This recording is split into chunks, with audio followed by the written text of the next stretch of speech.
আলাইকুম। সুন্দর একটি বড়া ভাজার জন্য আমি এখানে কিছু ডাল নিয়ে নিছি। আজকে সুন্দর একটি বড়ার রেসিপি আপনাদের সাথে শেয়ার করব।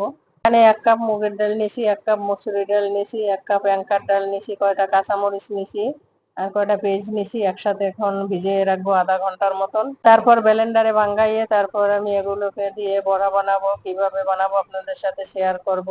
আর ভাঙানোর টাইমে আমি রসুন দিয়ে দিছি, হলুদের গুঁড়া, মরিচের গুঁড়া একসাথে দিয়ে তারপর আমি ভাঙাইছি।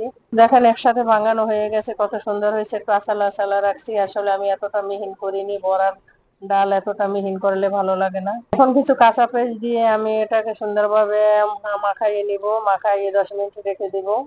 এখানে কিছু তেল বসিয়ে আমি এটাকে এখন একে একে করে ভাজবো। সুন্দরভাবে মচমচে হবে। এই দেখেন মচমচে করে এখন ভেজে নিব। 3 ধরনের ডাল মিলিয়ে আসলে বড়া বানাইলে বড়াটা এতটাই মচমচে হয়। বড়াটা আপনি বা গরম ভাত দিয়ে খাবেন, পানি ভাত দিয়ে খাইবেন, যা দিয়ে খাইবেন ভালো লাগবে।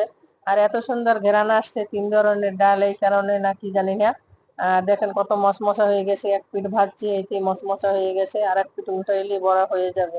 বড়া তো আমরা সবসময় খাই, আসলে বেশিরভাগ কলের ডালের বড়া খাওয়া হয়, কিন্তু অ্যাঙ্কার ডালের বড়া আসলে বেশি স্বাদ লাগে।